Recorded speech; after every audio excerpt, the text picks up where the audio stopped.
Une voix qui porte, des idées concrètes, des propos qui résonnent.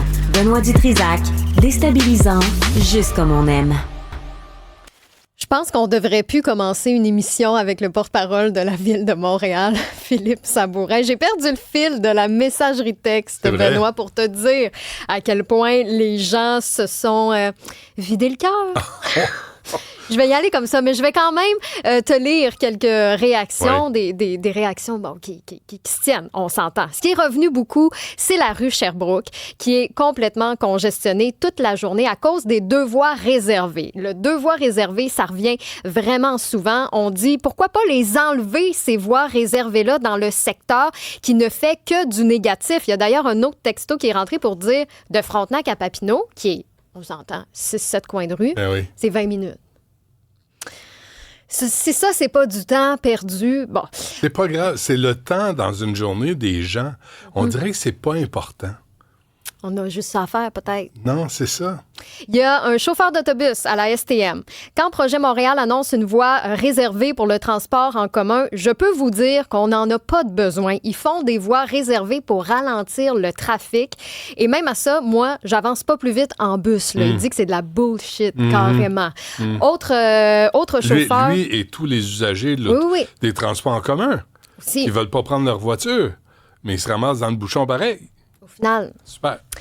On a reçu un autre texto d'un chauffeur aussi pour la STM. Ça fait plus de 14 ans que je suis chauffeur et ce matin, je ne savais plus où passer. J'ai cumulé 50 minutes de retard pour aller poser les personnes handicapées à leur centre de jour et les intervenants ne les attendaient même plus pour faire leurs activités tellement que le retard, tu sais, bon, 50 minutes, là, tu te dis, finalement, ils viennent pas aujourd'hui. Ouais. Non, c'est juste qu'ils sont ça, c'est la vraie vie, là. La vraie vie. En veux-tu d'autres? Sur Saint-Laurent, coin Crémazie, direction sud, c'était 3 voies. Une pour tourner à droite et 2 pour aller vers le sud. Projet Montréal a décidé de retrancher une voie et faire un terre-plein.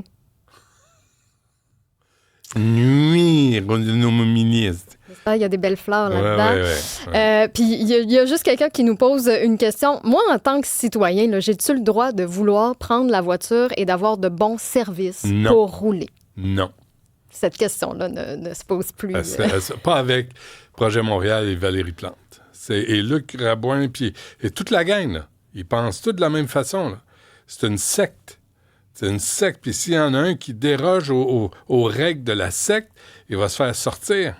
Donc là, t'obéis, c'est ça, tu continues de pas le suivre. Choix, là. C'est pareil dans tous les arrondissements. Là. C'est une secte. Rosemont, Limoges. Ben oui, Saint-Zotique. Limoges, c'est pareil. Nous, on sait ce qui est bon pour vous. Et c'est sais-tu quoi, aux prochaines élections, asti, je vais te montrer ce qui est bon pour toi, mon ami. C'est la porte. Mais là, il va falloir que les gens y votent. Ben, c'est ça, j'allais dire. Là, il va falloir que le taux de participation... On travaille là-dessus. c'est ta mission cette saison. Il y avait un texto qui nous donnait une petite bonne nouvelle. Bon. Hier soir, j'avais une sortie au Centre Bell et à ma sortie sur Sainte-Catherine, ça travaillait de soir et de nuit. Bon. Donc, il y a certains chantiers. Arrête, j'ai des frissons. Ben, j'espère qu'ils travaillent sur Sainte-Catherine, sur rue commerciale. Oui, il faut que ça... Moi, je suis allé un lundi matin, le lundi après le Grand Prix. Oui. Je suis allé à pied. Il était 3 à travailler. À un coin, il y en avait 2 qui donnaient des coups de marteau sur je sais pas trop quoi. Puis les 3 qui travaillaient. Il y en a un qui avait le ciment, l'autre le tassait, puis le 3e jasait. 9h30 lundi matin. Espérons que c'est parce que l'équipe de nuit a été très efficace. C'est pas un blitz. Petit tour de l'actualité, alors que du côté de Sherbrooke, aujourd'hui, il y a des médecins en cancérologie qui sonnent l'alarme. Les infirmières sont en surchauffe. Il y a une vingtaine de médecins du Centre hospitalier universitaire de Sherbrooke qui ont rédigé une lettre ouverte pour partager leurs préoccupations de la pénurie de main-d'œuvre dans le secteur et qui se voit évidemment là, dans tous les services oncologiques au Québec parce que le nombre de patients à suivre pour les traitements de cancérologie a doublé en 10 ans. Donc, tu sais, la demande est extrêmement présente, mais les moyens n'ont pas suivi. Puis là, on dénonce qu'aujourd'hui, ça craque de partout. On reporte des traitements de chimio parce qu'on n'a pas les effectifs. Ils sont en mesure là, seulement d'administrer 50% des traitements de chimiothérapie. Hey, c'est majeur. Là. Mais quand tu es rendu à la chimio, là, c'est pas un mal de dents. Ben non. C'est sérieux. Chaque jour, on s'entend. Là, Là. on Imagine, les c'est toi qui as le repousse. cancer. Ouais. Puis là, on t'appelle. Ouais. Puis là, on te dit, c'est parce qu'il va falloir qu'on reporte T'auras parce pas qu'on ton n'a traitement. pas assez de personnel. Là, on dit que... Excuse-moi, où est Geneviève Biron, là? Qui est payée 650 000 pour trouver des solutions au problème. Ben, j'espère que cette Puis lettre-là l'autre, est sur son bureau ce matin. Mais l'autre faiseux, là, qui est payé à peu près le même montant, ils sont deux, là, à la tête du système de santé, On fait quoi avec ça, là? concrètement. Là, tu sais, il y en a qui sont déplacés dans d'autres centres, mais pareil, tu sais, c'est plus loin. Tu sais, c'est quoi les coûts aussi autour de ça?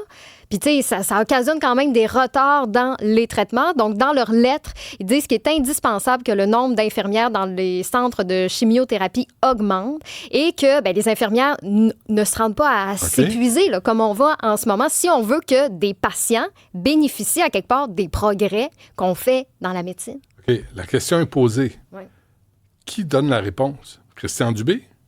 Geneviève Biron? Ou l'autre, là, dont je me souviens pas le nom?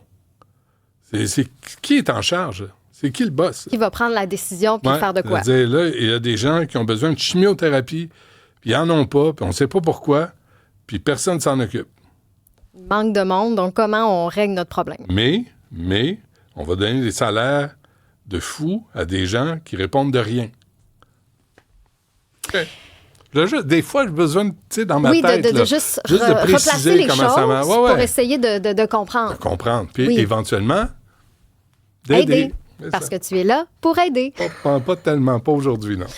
Au culturel, la disque vient de dévoiler les nominations. Les Cowboys fringants se retrouvent au top avec 7 nominations, entre autres catégories du groupe ou duo de l'année, album de l'année, succès populaire et chanson de l'année avec évidemment la chanson La fin du show. On retrouve Carquois, Salbarbe, Soulja aussi avec 5 nominations, Charlotte Cardin, Alyosha Schneider, Alexandra Streliski, Roxane Bruno, 4 nominations aussi. Je rappelle d'ailleurs qu'après 18 ans, Louis-José Hood a tiré sa révérence de l'animation.